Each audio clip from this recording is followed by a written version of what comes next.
जय यीशु। आज पवित्र कैथोलिक कलीसिया संत यूसुफ पिता के पर्व मना रहे। संत यूसुफ पिता के आदर करने में कलीसिया इतना उत्सुक है क्योंकि कलीसिया का पालक है यूसुफ पिता। हम सबके जीवन में यूसुफ पिता के द्वारा बहुत सारे आशीष हम अनुभव करते हैं, पाते हैं। बाल यीशु का पालक यूसुफ पिता आज हम सबका संरक्षक है, पालक है। पवित्र कलीसिया का पालक है संत यूसुफ पिता। और ये यूसुफ पिता के बारे में जब हम सोचेंगे, मनचिंतन करेंगे, ये हमारे लिए एक आशीष का कारण है। और यूसुफ पिता के समान हम भी अपने जीवन यीशु के लिए अर्पित करना उचित है। जब हम यूसुफ पिता के बारे में सोचते हैं, पवित्र बाइबल में हमें देखने को मिलते हैं। संत मत्ती का सुसमाचार अध्याय 1 वचन संख्या 16 में लिखा है, याकूब से मरियम का पति यूसुफ और मरियम से ईसा उत्पन्न हुए जो मसीह कहलाते हैं। हमें पता है यूसुफ पिता यूदा वंश से आ रहे। अभी ये यूदा वंश क्या है और ये किसका है? यूदा याकूब का 4th या 14 बेटा है। और यूदा के बारे में हम बाइबल में देख सकते हैं, यूदा अपनी युवावस्था में ऐसे एक बेटा था। यह हमारे पूर्व पिता यूसुफ को बिक्री करने में और बेचने में आगे खड़े एक व्यक्ति है और एक भाई है ये यूदा। और ये यूदा के अगुवाई में याकूब का पुत्र यूसुफ को भाई लोग सब मिलकर बेच देते हैं। और यूसुफ पिता के साथ याकूब का बेटा हमारे पूर्व पिता यूसुफ के साथ यूदा ने बहुत सारे ऐसे कर्म किया और ऐसे व्यवहार किया, उनको बहुत चोट लगे थे। तो इतने बुरे और इतने कुकर्मकारी की एक व्यक्ति था यूदा। लेकिन आज हम देखते हैं यूदा वंश से ईश्वर ने यूसुफ पिता को चुन लिया है। तो यूसुफ पिता का बुलावा के बारे में जब हम सोचेंगे, याद रखना इसी में कोई पुण्य कार्य नहीं और किसी के धर्म कार्य के चलते नहीं, बल्कि ईश्वर की दया के कारण ईश्वर ने ये वंश को चुन लिया है। तो ईश्वर ने अपनी दया प्रकट किया एक वंश है यूदा वंश। और ये यूदा वंश से आज यूसुफ पिता को ईश्वर ने यीशु के पालक पिता के रूप में चुन लिया है। अभी यही यूसुफ पिता के बारे में आज हम सोच रहे हैं, यीशु का पालक पिता यूसुफ। हम बाइबल में फिर से देख सकता है, लूकस का सुसमाचार अध्याय 2 वचन 40 से हम पढ़ने से हमें पता चलेगा, यूसुफ सुसमाचार में बहुत कम बार प्रकट होते हैं। और सुसमाचार के अनुसार यूसुफ यीशु के साथ रहे। लास्ट भाग है लूकस का सुसमाचार अध्याय 2 वचन 41 से 50 तक।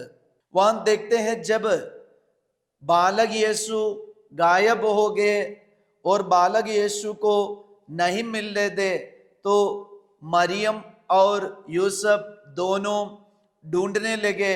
ढूंढते ढूंढते वे मंदिर पहुंच गए। तो मंदिर में उनको दिखाई दिया, वे वहां के फरीसियों के और पुरोहितों के साथ मिलकर बहुत सारी बातों के बारे में चर्चा कर रहे और यीशु उनको शिक्षा दे रहे। जब मरियम ने और यूसुफ पिता ने बालक यीशु से पूछा, तुमने हमारे साथ क्यों ऐसा किया? तो ये बालक यीशु उनके लिए देने वाला एक जवाब यही है। लूकस का सुसमाचार अध्याय 2 वचन संख्या 48 में लिखा है, उसके माता पिता उसे देखकर अचंभे में पड़ गए और उसकी माता ने उनसे कहा, बेटा तुमने हमारे साथ ऐसा क्यों किया?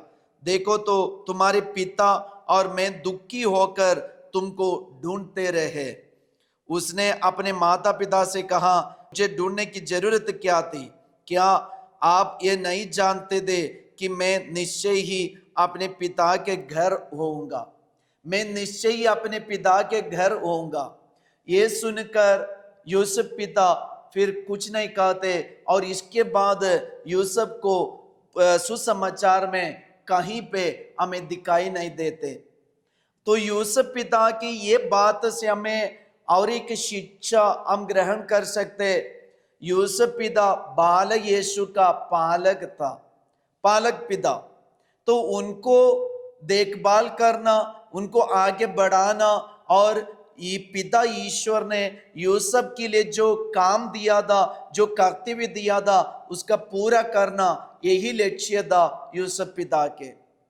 इसलिए यूसुफ पिता चुप होकर, मौन होकर और विनम्र होकर, अपने को दीनहीन समझकर और ऐसे धर्मात्मा बनकर वह जीवन बिताए।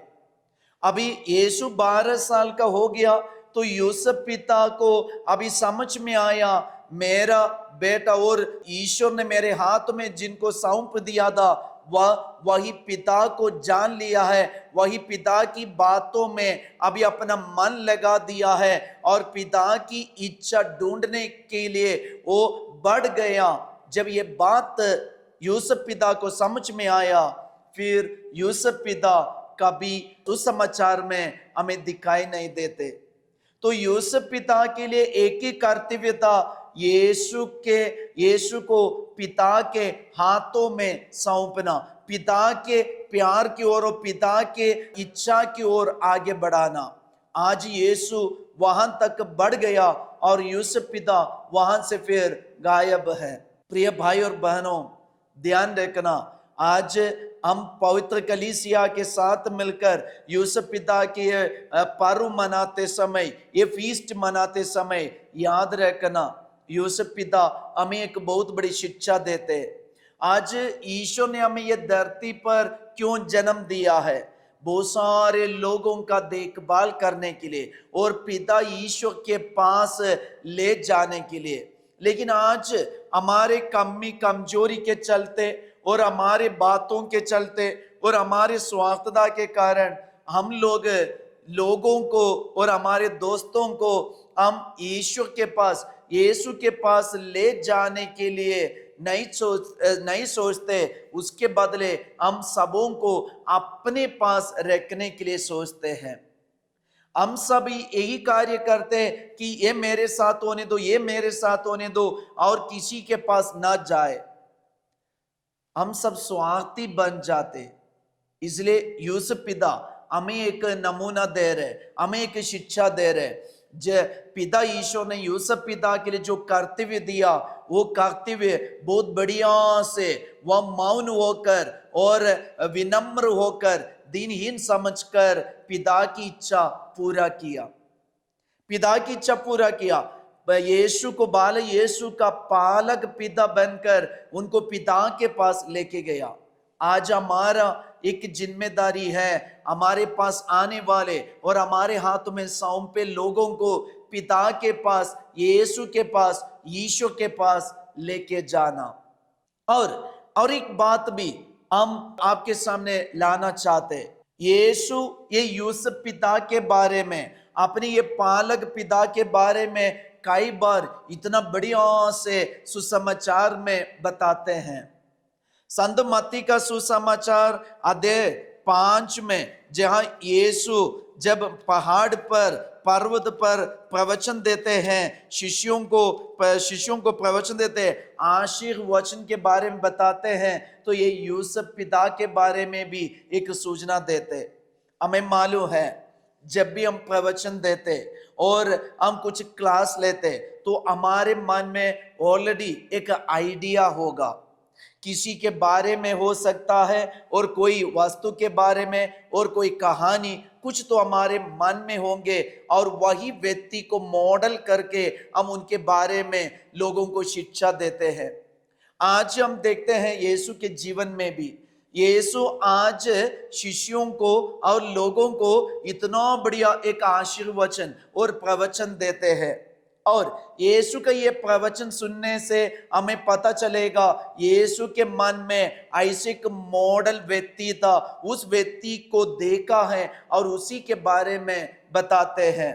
संत मत्ती का सुसमाचार अध्याय 1 से हम देख सकते वचन के 3 में लिखा है, यीशु ने कहा, धन्य है वह जो अपने को दीनहीन समझते हैं, स्वर्गराज्य उन्हीं का है। ये यूसुफ पिता के बारे में एकदम स्पष्ट है, और यूसुफ पिता के बारे में और यूसुफ पिता को यीशु अपने मन में रखकर ये बात बताते हैं। धन्य वह जो अपने को दीनहीन समझते, स्वर्गराज्य उन्हीं का है। यह यूसुफ पिता का लाइफ देखने से हमें पता चलेगा यूसुफ पिता अपने को दीनहीन समझ लिया। मरियम के सामने, यीशु के सामने, पिता के सामने अपने आप को वह दीनहीन समझकर स्वर्गराज्य को आगे बढ़ाने के लिए यीशु का पालक पिता बन गया।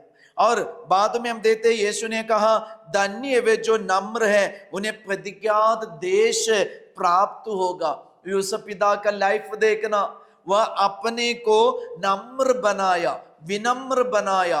कहीं पे यूसुफ बेकार का एक शब्द नहीं कहे, और कहीं पे यीशु के ग्रोथ के लिए, यीशु को आगे बढ़ाने में वह एक रोक या ब्लॉक नहीं बने, बल्कि वह अपने को नम्र बनाकर, विनम्र बना के, सब कुछ से हटकर यीशु को आगे बढ़ने दिया।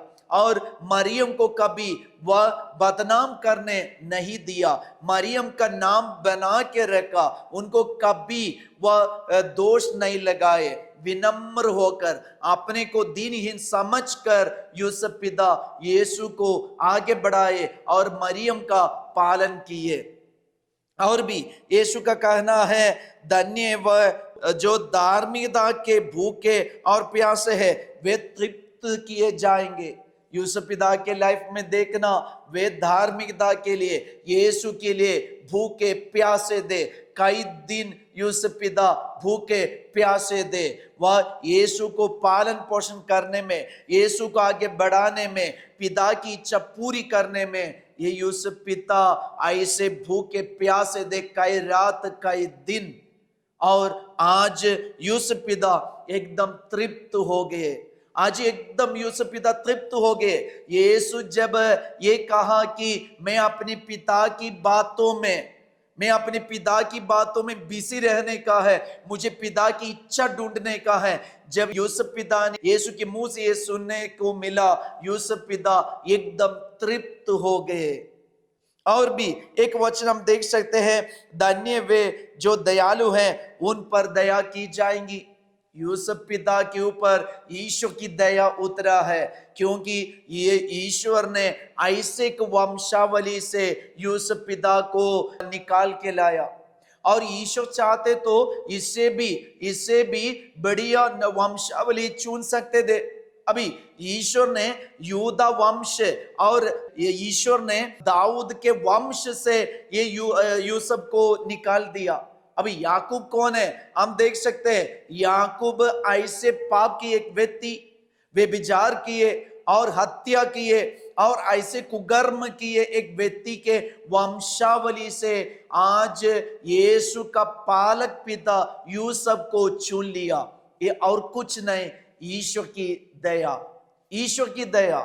तो प्रियजनों, आज यूसुफ पिता के पर्व मनाते समय यूसुफ पिता को हम भी एक मॉडल बना दे अपने जीवन में, अपने परिवार में, यीशु का पालन करने के लिए, यीशु की इच्छाओं को आगे बढ़ाने के लिए और यीशु की इच्छा पूरी करने के लिए, और स्वर्ग राज्य देने वाले जिम्मेदारी को हम पूरा निभाने के लिए तभी समर्थ हो जाएंगे जब यूसुफ पिता को हम अपने जीवन में एक मॉडल बनाएंगे। तो आइए यूसुफ पिता होने दे हमारे जीवन का एक मॉडल, और यूसुफ पिता के समान हम भी यीशु के साथ ऐसे व्यवहार करें, ऐसे स्वराज्य हमारे जीवन में पूरा हो जाए। आप सबों को संत यूसुफ का ये पर्व का सारे शुभ कामनाएं। Happy feast.